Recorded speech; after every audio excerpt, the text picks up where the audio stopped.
तुझमें इतना दुस्साहस कि तुम मुझे बंदी बनाए। जब प्रयोजन बड़ा हो तो साहस तो आ ही जाता है। कौन सा प्रयोजन? आपसे गंधर्व विवाह करने का। तुझे कदाचित ये ज्ञात नहीं कि मैं कौन हूँ, अन्यथा तू ये बोलने का साहस कदापि नहीं जुटा पाता। एक महारानी को इतना बोलते शोभा नहीं देता देवी मंदोदरी, खासकर तब जब लंकेश रावण की पत्नी हो।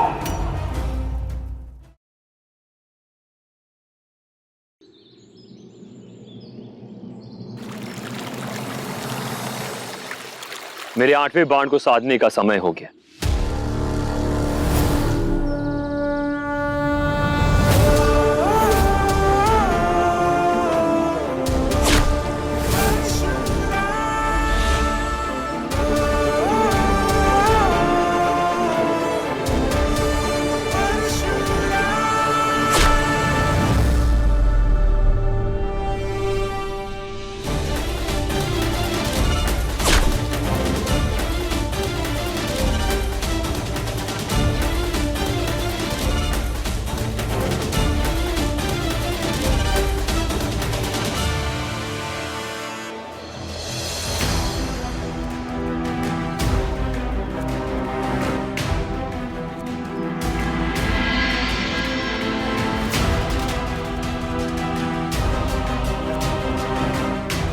काकराज, 8वें बाण के अनुसरण के लिए हमें इस नदी को पार करना हो। प्रभु, क्या हम किसी और मार्ग से नहीं जा सकते? नहीं लघुमुखा जी, इस नदी के अलावा और कोई अन्य मार्ग नहीं है। किंतु आप भयभीत क्यों हो रहे? प्रभु, इस विशाल नदी में कहीं डूबकर मेरी मृत्यु ना हो जाए। ये आपसे किसने कह दिया लघुमुखा जी कि आपकी मृत्यु कि इस नदी में डूब के हो सकती है? काकराज जी, बालपन में मेरी माता जी ने मुझे बताया था। और तो और प्रभु, मेरी माता जी ने पंडित जी को कुंडली भी दिखाई थी। लघुमुखा जी, मृत्यु का समय कोई निश्चित नहीं कर सकता, उसे जब आना होता है वो आ ही जाती है। अतः भयभीत होने का कोई लाभ नहीं। चलिए आगे बढ़िए। किंतु प्रभु, आपके पास कोई ऐसा उपाय है कि लघुमुखा जी की समस्या का निदान हो सके? उपाय तो मैं यहाँ आने से पूर्व ही सोच चुका था, किंतु मैं लघुमुखा जी के मन से भय को दूर करना चाहता था, क्योंकि भय को पार करने के पश्चात ही विजयश्री स्वागत करती है।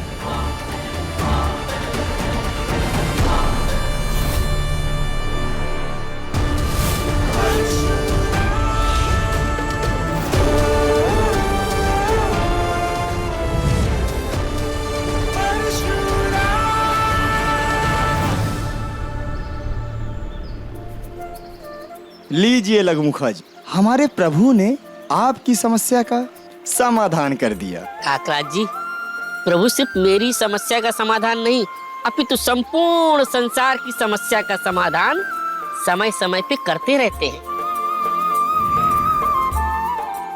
चले प्रभु। हर हर शंभू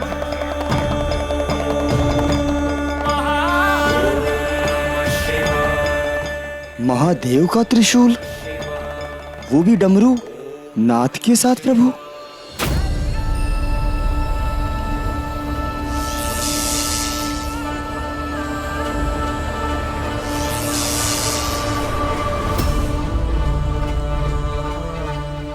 ये मेरे लिए मेरे महादेव का निमंत्रण है। काकराज, लघुमुखा जी, आप नदी को पार करके मेरी प्रतीक्षा कीजिए, मैं कैलाश से शीघ्र ही लौटूंगा। जी प्रभु।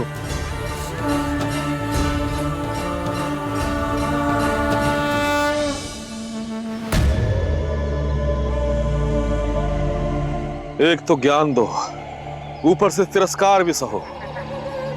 मुझे तो प्रतीत हुआ था कि आपसे संबंधी होने के कारण बहनोई श्री लंकेश मुझे अपना विशेष सहयोगी बनाएंगे, किसी ऊंचे पद पर आसीन करेंगे, किंतु उनके मन में तो कुछ और ही चलता रहता है। यदि मैं बहनोई श्री का विशेष सहयोगी बन जाता तो संसार में चारों ओर मेरा नाम भी गूंजता, मायावी, मायावी, मायावी।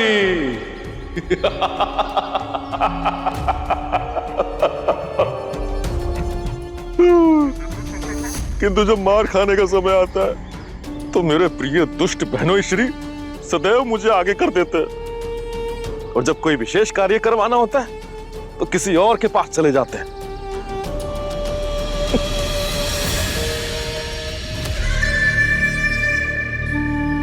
बहना, ओ बहना, अरे थोड़ा भोजन ही दे दो। आज तो 10-10 शत्रुओं को मार के कुछ अधिक ही थक गया हूं। बहना,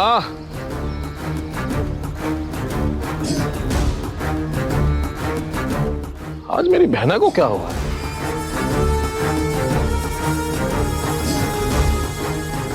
कहीं इसे मेरा भेद तो ज्ञात नहीं हो गया कि मैं यहां आकर केवल डींगे ही हाँकता हूं, करता कुछ नहीं।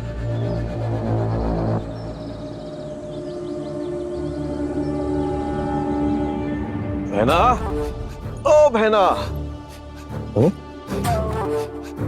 बहना तो कुटिया में भी नहीं है और न ही कोई दासी दिखाई दे रही है। हाँ, अवश्य ही पूजा करने गई होगी।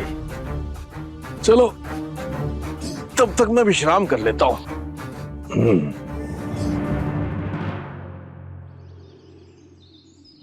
छोड़ दो, कोई सहायता करो मेरी, बचाओ। कौन है तू दुस्साहसी? अपना नाम बता। साहस है तो मेरे समक्ष आ।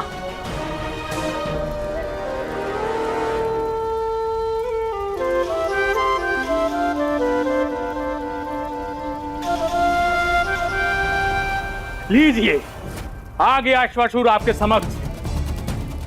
कहो सुंदरी, क्या आदेश है?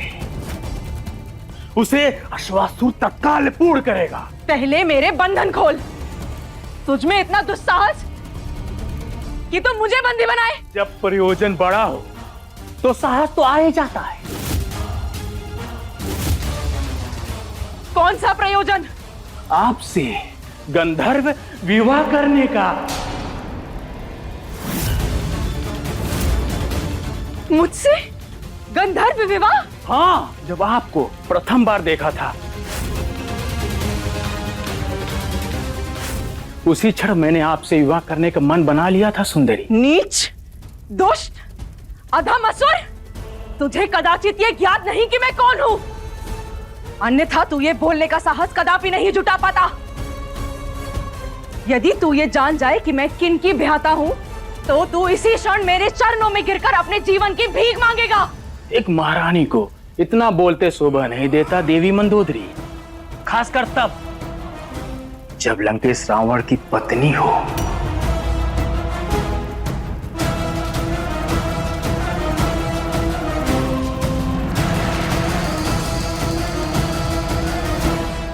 इसे तो सब पता है कि मैं असुर सम्राट लंकेश की पत्नी हूं, तथापि इसने इतना बड़ा दुस्साहस कैसे किया? आपके मन में हो रहे हलचल का ज्ञात है मुझे सुंदरी, किंतु कदाचित मेरी भावनाओं का ध्यान नहीं तुम्हें। आप सेवा करने मेरे जीवन का परम लक्ष्य है। कृपया करके मेरे इस प्रस्ताव को स्वीकार कर लीजिए सुंदरी, मेरी बात को मान लीजिए। दुष्ट असुर, तूने जानबूझकर ये धृष्टता की है। अब इस परिणाम के लिए तत्पर रहना। तूने अपने हाथों से छुआ है मुझे, किंतु तेरे हाथ नहीं, अब कटेगा तेरा शीश। आपके लिए तो हम शीश भी कटवाने के लिए तत्पर है सुंदरी, किंतु किसी भी दशा में हम आपको लंकेश के हाथ नहीं सौंप सकते।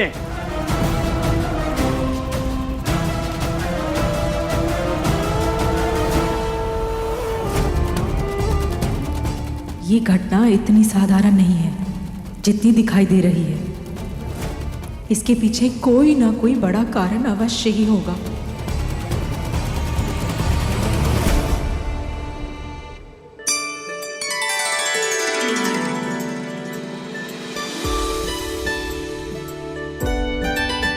आज महाशिवरात्रि के दिन कैलाश का एक भी कोना शेष नहीं रहेगा।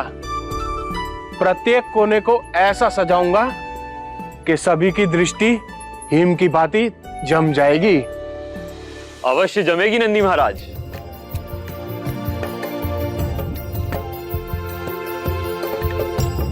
परशुराम जी की जय हो। कैलाश में आपका स्वागत है परशुराम जी। धन्यवाद नंदी महाराज। इतने दिनों पश्चात आपको यहाँ देखकर आज मन प्रसन्नता से भर उठा है परशुराम जी। मेरा मन भी प्रसन्नता से भर उठता है। मैं जब भी यहाँ आके कैलाश में आप सबसे मिलता हूँ, और आज के दिन तो प्रसन्नता अपने चरम पर होती है नंदी जी। ये आपने सत्य कहा प्रभु। हम तो प्रत्येक वर्ष महाशिवरात्रि के पर्व की प्रतीक्षा में दिन गिनते रहते हैं। किंतु पता है नंदी जी, आज के दिन की एक और विशेषता है। वो क्या प्रभु? कि ये पर्व हम शिव भक्तों के लिए आता तो बहुत विलंब से है, किंतु जाता अति शीघ्र है।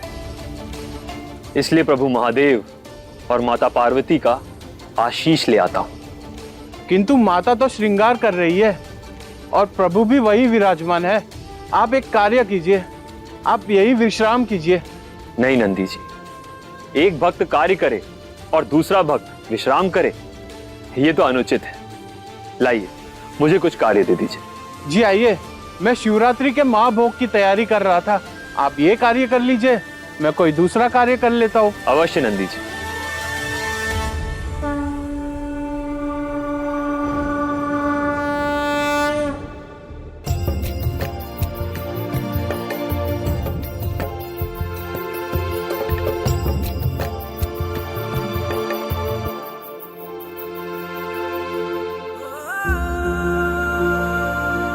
अच्छा हुआ आज मेरा कैलाश आगमन हो गया।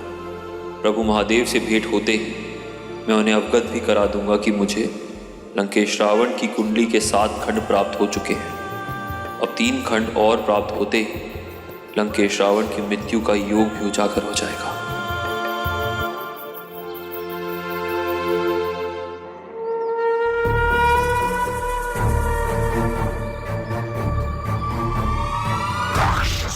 यही वो गुप्त मार्ग है जो हम असुरों को पाताल लोक तक ले जाता है।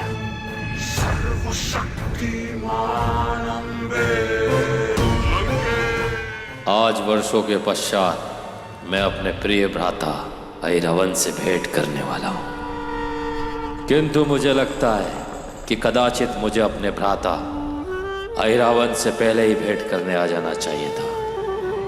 यदि मैं समय से पूर्व ही उनसे भेंट कर लेता तो परशुराम का साहस टूट जाता और मुझे पराजय के दुख के साथ अपनी कुंडली के 7 खंडों को गंवाना नहीं पड़ता।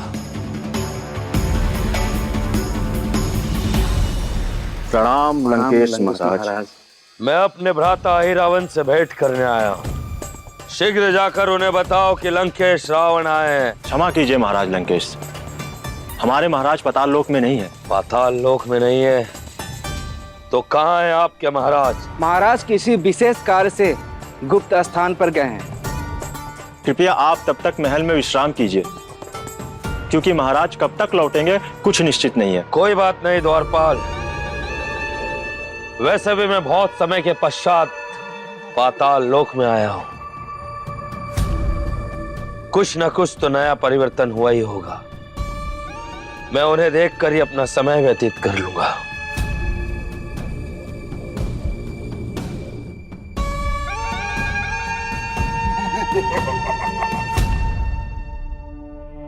द्वारपालो,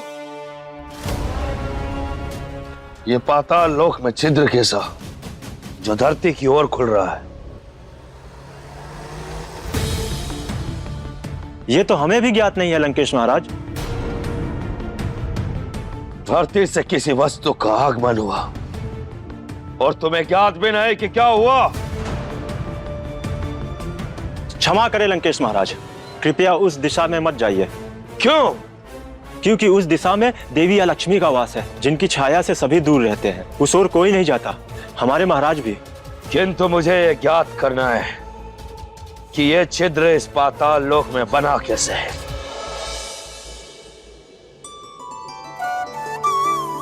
राम प्रभु।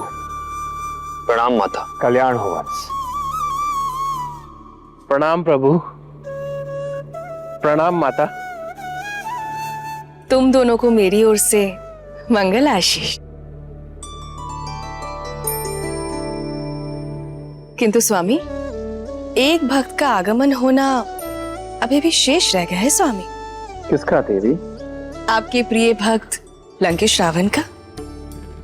मुझे स्मरण है स्वामी, आपके मुख पर सदा ही उनकी प्रशंसा रहते थे, किंतु आपकी डमरू की ध्वनि सुनते ही परशुराम समस्त कार्य छोड़कर यहाँ कैलाश आ पहुंचा।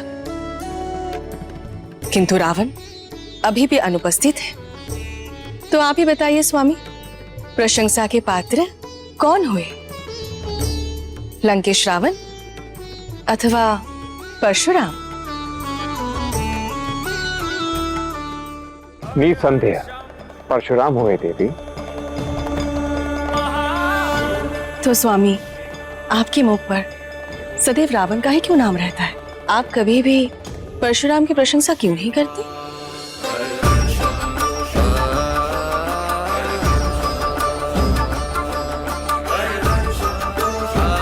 जो सदा मेरे भीतर समाये रहता है, उसकी प्रशंसा करके मैं स्वयं की आत्म प्रशंसा कैसे कर सकता हूं देवी?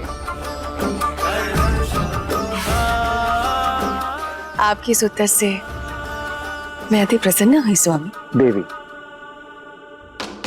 एक पिता अपने पुत्र की प्रशंसा से अधिक उसे प्रेम करने का महत्व देता है। अतः परशुराम प्रशंसा से अधिक मेरे प्रेम के अधिकारी है देवी। सदा आपकी प्रशंसा प्राप्त करने वाला लंकेश रावण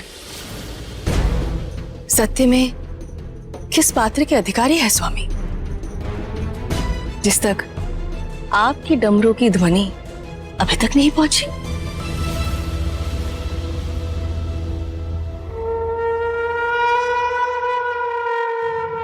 यह तो निश्चित है कि यह छिद्र धरती से छूटे किसी बाण से हुआ है, जो अवश्य देवी और लक्ष्मी के किसी स्थान पर ही हो सकता है।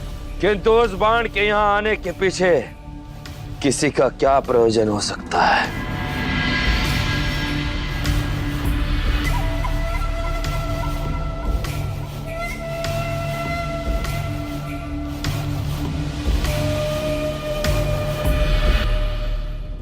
भाग्य प्रबल है जो देवी और लक्ष्मी नेत्र मुंदे साधना में लीन है।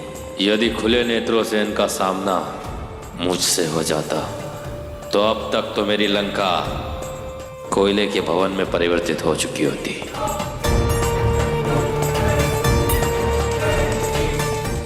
यह छिद्र तो देवी और लक्ष्मी के सिंहासन के सीट पे है।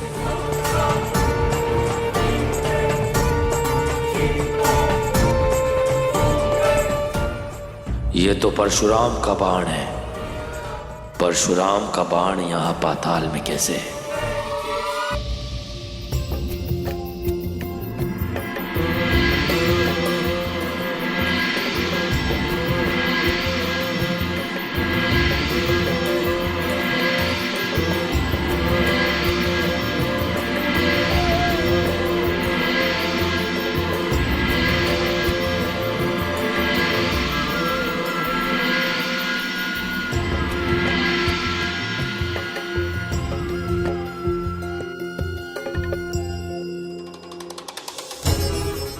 कल्याण हो।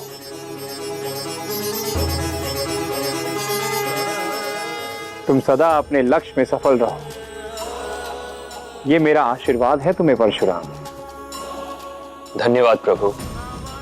मेरे समस्त गणों में नंदी, तुम सदैव ही मेरे प्रिय माने जाओगे। धन्यवाद प्रभु। महादेव के सभी भक्तों को मेरा मंगल आशीष। धन्यवाद माता। प्रभु, आपके आशीर्वाद से मैंने रावण की कुंडली के 7 खंड प्राप्त कर लिए हैं। अब शेष 3 खंड प्राप्त होते ही रावण की मृत्यु का योग उजागर हो जाएगा प्रभु। मुझे अति प्रसन्नता के साथ साथ गर्व भी है परशुराम कि अनेक संकट और कष्टों का सामना करते हुए भी तुम लंकेश रावण की कुंडली के 7 खंड की यात्रा तक पहुंचे। धन्यवाद प्रभु।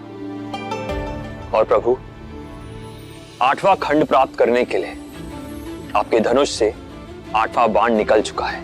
मैं उसे ढूंढने के लिए नदी पार कर ही रहा था कि आपका निमंत्रण आ गया। तुम निश्चिंत रहो परशुराम, रावण की कुंडली का 8वां खंड भी तुम्हें शीघ्र ही प्राप्त हो जाएगा। धन्यवाद माता।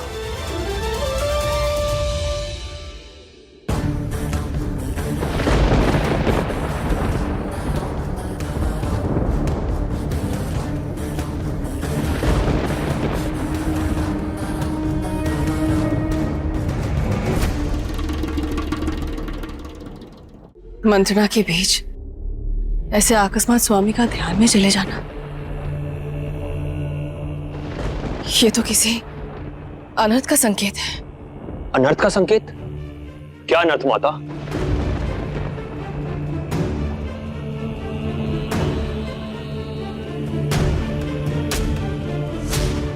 ये तो ध्यान से बाहर आने के पश्चात ही स्वयं स्वामी ही बता पाएंगे।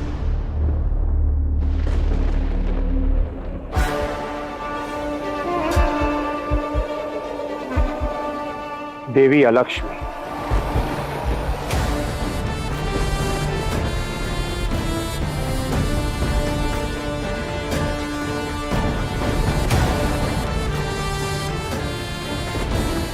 वर्षगांठ के इस पावन उत्सव में आपने दरिद्रता की देवी अलक्ष्मी का नाम क्यों लिया स्वामी?